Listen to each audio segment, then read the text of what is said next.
And now,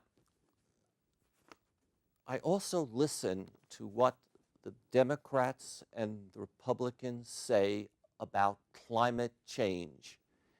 And we do know and accept that many of the Republican leaders do not acknowledge that climate change is a reality.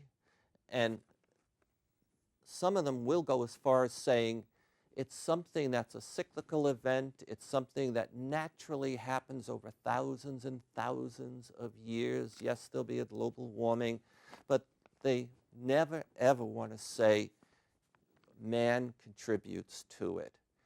And, you know, all you have to do is look back 100 years or so, 500 years, and you see that there were hardly any people, and it's clear as we build these factories and the economies build and all the gases go up that man does contribute to it. And if that logic isn't enough, we just take a look at the reports from the NASA, the energy commissions, and worldwide scientists. It's clearly contributed significantly by man. And the reason I'd say the Republicans do not want to talk about this is because they fear more regulation.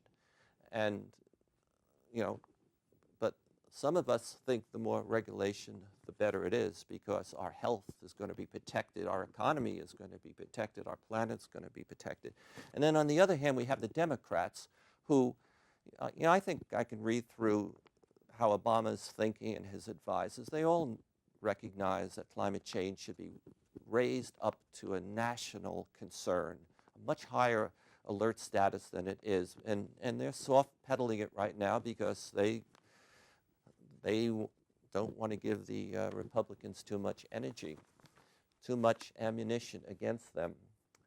So when I think of climate change and the wealthy, I made this painting. And the whole idea I had is that the wealthy will be protected by their money, they think.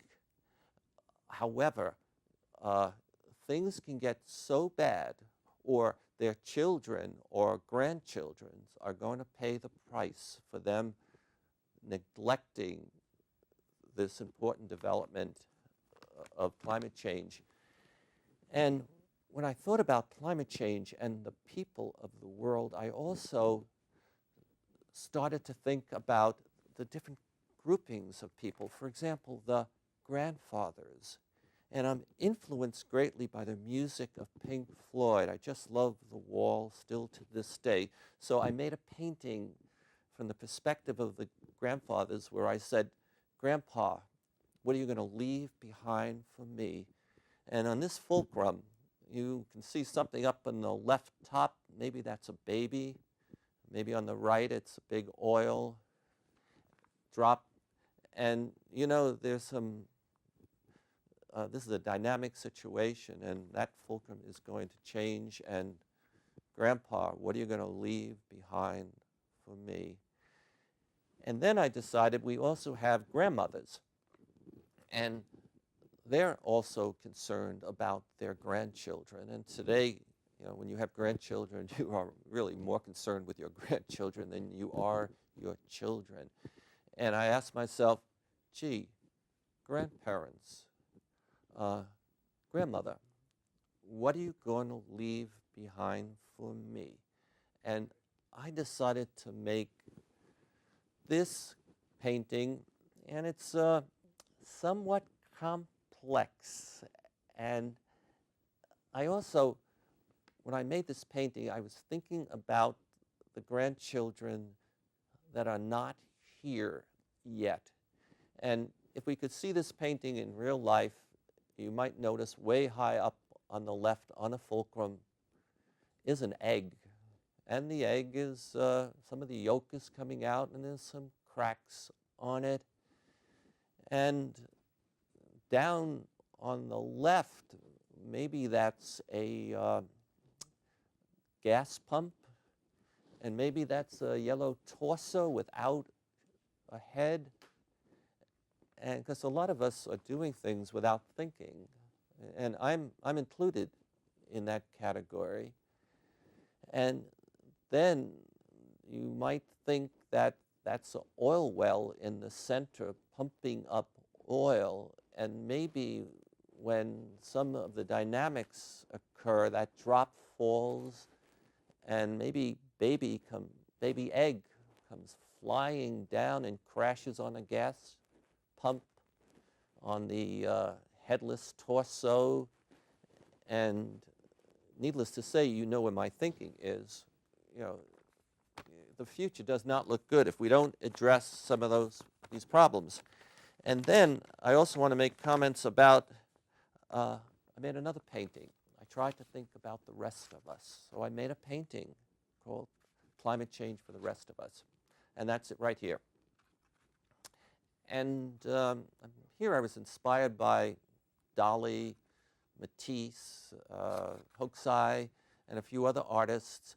And I tend to be a little negative here. I think it's going to be hard for us to get our act together, and a lot of us are just going to be falling out of the sky. And it's not going to be good, very costly for us. And so that set of 4 paintings under the area of climate change shares how I think about, climate change. And clearly, I encourage all my Republican friends, come on, get with it. And I encourage the Obama administration, all his folks, come on, raise climate change to a real high level, and let's work even more and more for it. But then when I thought about climate change, development, and some other things, I thought about the species of the world. And I made this particular painting. And this painting, what I had in mind was, we had Noah and his ark. Well, maybe we'll have another ark, and we'll all be pulled into the mouth of it. The little birds, the plants, the trees, and then Daddy, Mommy, and the kids, and the girlfriend, and the family cat will be pulled in, and the ship will sail out. So I call this ship, this painting, The Last Ship Out.